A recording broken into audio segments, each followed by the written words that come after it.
आपको बताऊं बढ़िया बात, देखो प्रहलाद जी कहाँ रहते थे? प्रहलाद जी कहाँ रहते थे? विष्णु जी कहाँ रहते थे? विष्णु वैकुंठ में, प्रहलाद राक्षस लोक में। पहले राक्षस और देव अलग अलग लोक में रहते थे, समझ पड़ा? पहले राक्षस कहाँ रहते थे? राक्षस लोक में। भगवान कहाँ रहते थे? देवलोक। चलो और नीचे आओ, राम का देखो, अयोध्या कहाँ है? लंका कहाँ है? अब दो लोक नहीं रह गए, दो देश रह गए। पहले कैसे थे? पहले दो लोक, राक्षसों के लोक में प्रहलाद, वैकुंठ में से भगवान नरसिंह प्रकट होते हैं।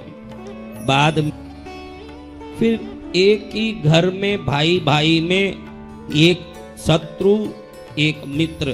पहले दो लोग, फिर दो देश, फिर दो गांव, फिर ये दो घर झगड़ा कर लिए, पांति कर ली। सुना ना आपने? दो भाइयों ने झगड़ा कर ली, दो घर हो गए। सबसे पहले क्या हुआ? दो लोग। फिर क्या हुआ? दो देश। फिर क्या हुआ? दो गांव। फिर क्या हुआ? दो घर। अब वो भी नहीं। एक ही शरीर में कब राक्षस प्रकट होगा न कब मनुष्य प्रकट होगा? अच्छे से देखो, यहाँ बैठे हो, अच्छे से शांति से बैठे हो, मनुष्य की तरह दिख रहे हो। अभी बाहर जाओ न, कोई भोजनशाला में धक्का मार के आपके आगे लाइन में चले जाएं, फिर आप क्या बन जाते हो? देखो उसी समय आप क्या बन जाते हो? वो दो लोक का जमाना गया, दो देश का जमाना गया, दो गांव का जमाना गया, दो घर का जमाना गया। दूर थे ना, कम से कम मालूम पड़ता कि ये कब आएगा। दरवाजा बंद तो रखें, अब आपके अंदर कब राक्षस प्रवेश करेगा आपको ही पता नहीं। दरवाजा कहाँ है जिसको बंद करें? आज की तारीख में सत्संग बहुत जरूरी है। जब पहले नहीं था, जब त्रेता में, द्वापर में, सतयुग में जितना जरूरत नहीं था, इतना सत्संग आज जरूरत है। क्योंकि अब शत्रु बाहर से नहीं आता, अंदर से प्रकट होता है।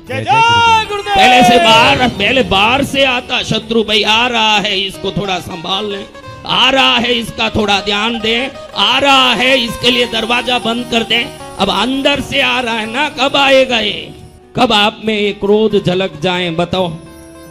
हाँ, पति को जेर देने वाली पत्नियां, भाई को जमीन के लिए मार देने वाला भाई, मित्रता से उधारी लेने के कारण उसको धोखे देने के लिए उसको कुएं में ढकेलने वाला मित्र।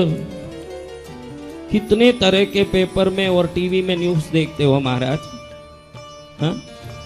कभी ना हो उतनी जरूरत आज सत्संग की है, क्योंकि जो वो अंदर आ रहा ना, वो अंदर ही दब जाए, ये सत्संग ही कर सकता है। वो अंदर से जो आ रहा है वो अंदर ही दब जाए, वो सत्संग के सिवाय और कोई चीज नहीं कर सकता। मात्र सत्संग ही कर सकता है कि वो जो अंदर से निकल रहा है। कब निकल रहा है बताओ? कितने बजे निकलता है आपके अंदर से?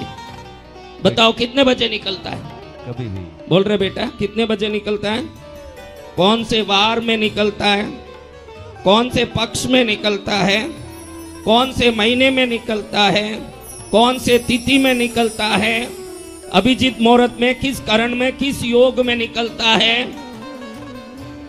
तो किस समय निकलेगा जिसका पता ही नहीं हो, हर समय उसको रोकने के लिए ज्ञान लेते रहना चाहिए। इसलिए ज्ञान लेने के लिए समय नहीं है।